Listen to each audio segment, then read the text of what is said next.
What's going on, everybody? And today I'm starting a new series, and it's a Five Nights at Freddy's Retrospective series, where we take a look back at all 9 main FNaF games and, well, do a retrospective. So this series is going to cover FNaF 1 to FNaF Security Breach. So anyway, let's get into the video.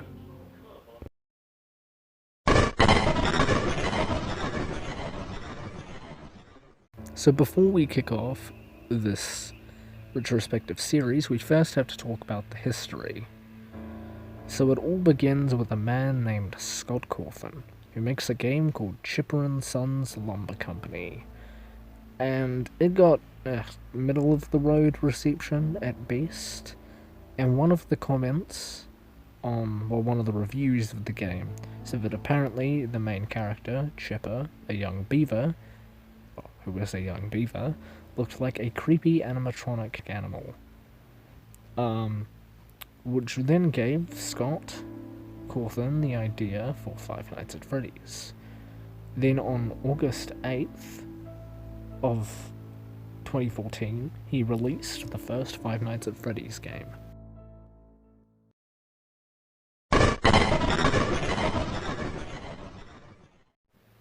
So, FNaF 1's gameplay isn't very complex. I mean, from a game-making standpoint, it probably is really complex.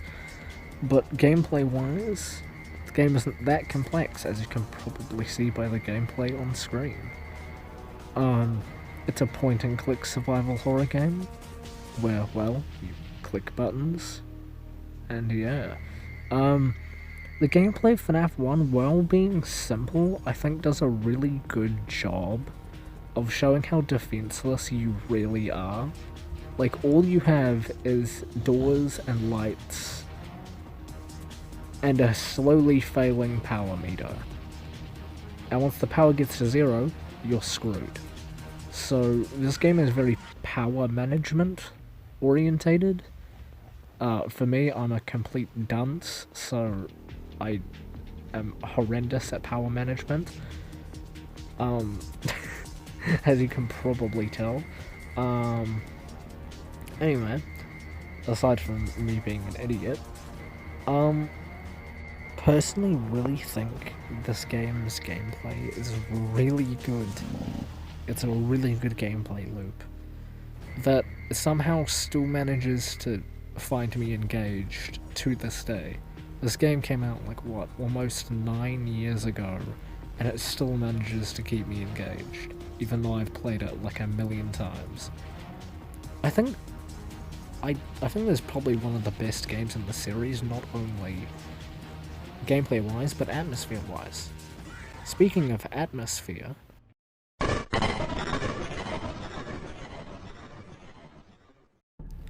I think the atmosphere in this game specifically is probably the best in the entire series. Not only does the atmosphere still hold up today with the creepy screams, like, for example, the endoskeleton and all of the animatronic kids staring at you in the back room. When Foxy leaves Pirate Cove, it says, "It's me," on the sign instead of "sorry, out of order." The posters in one of the hallways change from like the normal posters to crying children, Bonnie staring into the camera at the backstage, and a lot of other screens. But the best thing in this game's atmosphere is how it sets up the atmosphere. Now, the title screen sort of gives you a sense that this isn't a normal animatronic pizzeria location like Chuck E. Cheese, that it's something more sinister. Now, when you click New Game, you're greeted with, well, you're greeted with Phone Guy. And Phone Guy literally opens the entire game by saying this. Hello? Hello? I wanted to record a message for you to help you get settled in on your first night. I actually worked in that office before you. I'm finishing up my last week now, as a matter of fact, so I know it can be a bit overwhelming, but I'm here to tell you there's nothing to worry about. You'll do fine. So let's just focus on getting you through your first week, okay?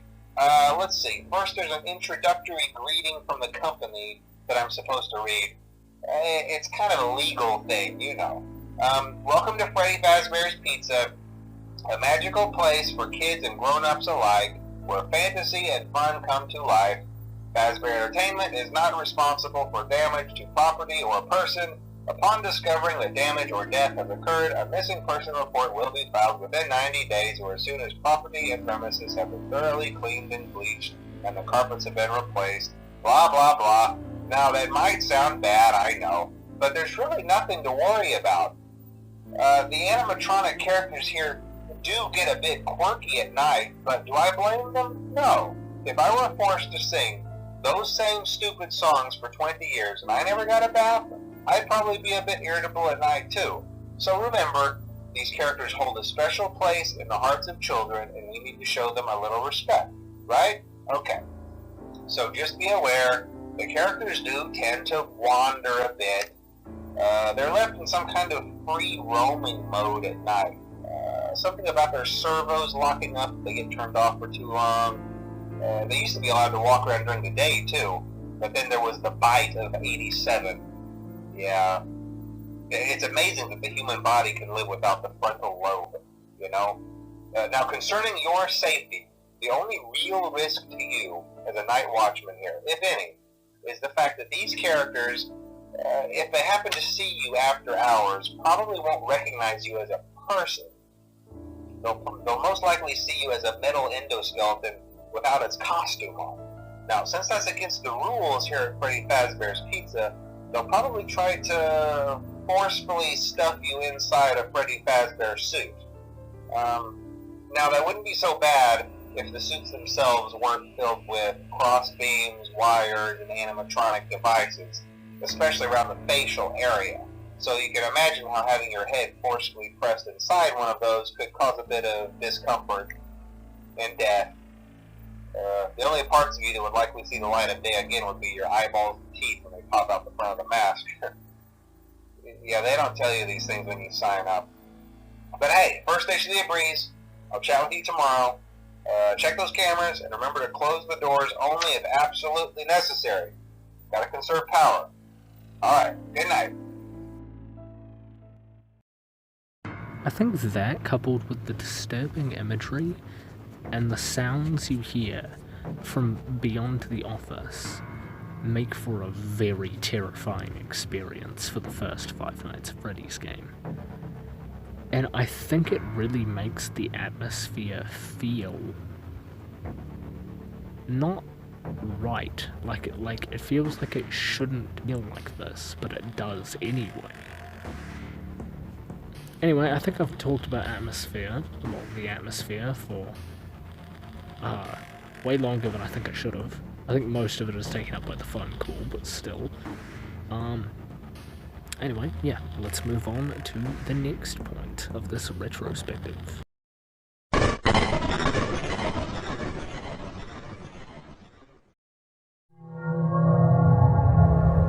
I think the ambience for this game specifically is probably the best it's probably the best here than it has been in the entire franchise.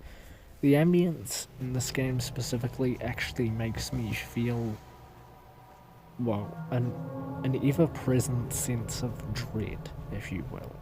I think no other game in the franchise even comes close to having as good of an ambience as FNaF 1 has. Except maybe FNaF 4. Like, FNaF 4 has pretty good ambience.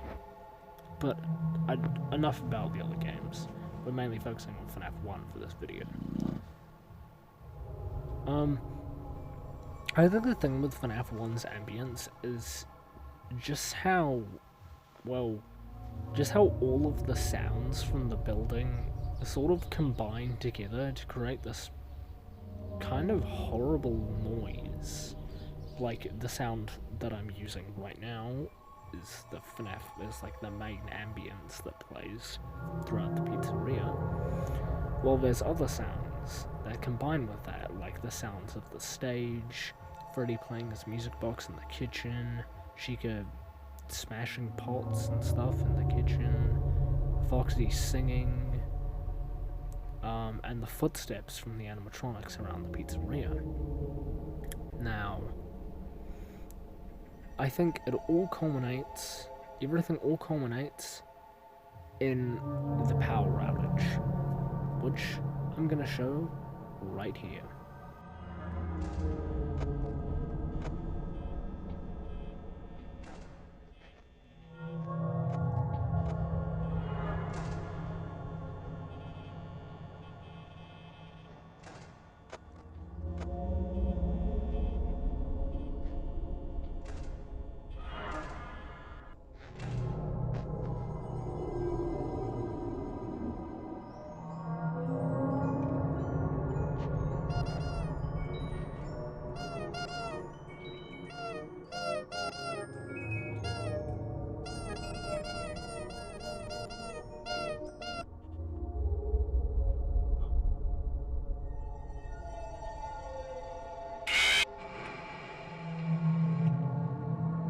Like, it sort of all culminates in sort of like a horrific symphony, if you will, where as it goes on, it gets worse and worse until it hits the point where there's no sound at all when the power goes out, except Freddy's music box.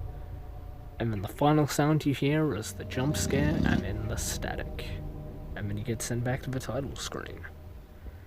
So, yeah, I think I've talked enough about ambience, so let's move on to the next point of this video.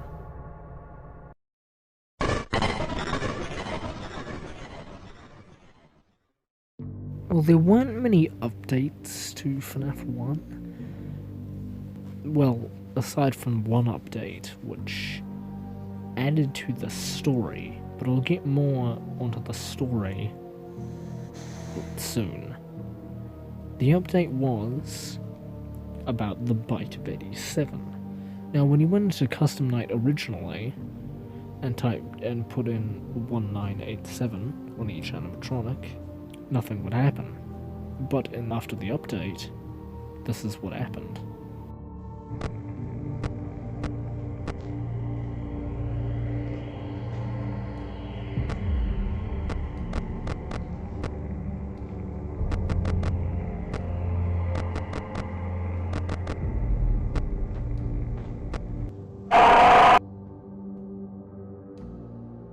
And then after Golden Freddy jump scaring you, the game crashes. Which I think is actually quite cool. I forgot to mention before when I was talking about the rear screens,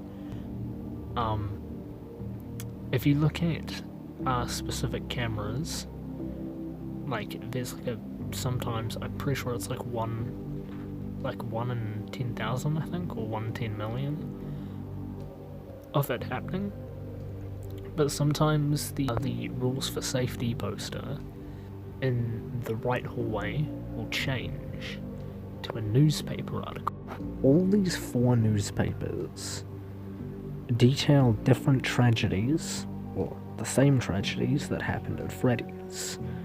The 2 top ones detail the missing children incident.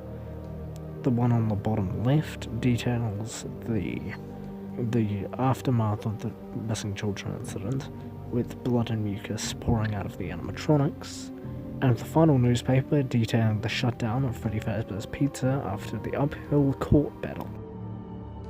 Anyway, we're getting off topic. Now let's move on to the next and final point of this video. Theories.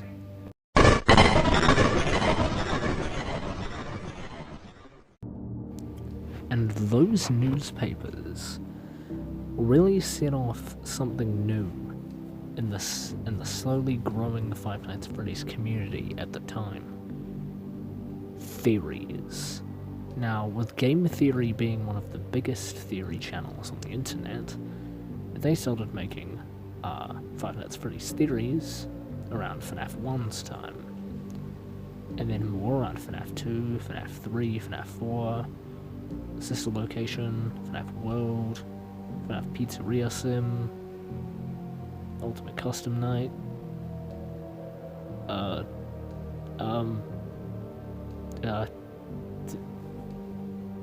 the other games. Anyway,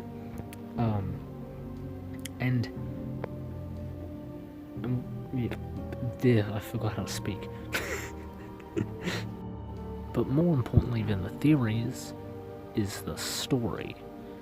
Now, I'm gonna do a rough breakdown of FNaF 1's story without revealing too much, well, at all of the lore. So basically, somebody used one of the suits in the back room to lure 5 children to said back room and kill them. Now, he hid their bodies in the animatronic suits, and that's why they're possessed. And that's the story of the first FNaF game. Of course, at the end of the series, I'll do a full...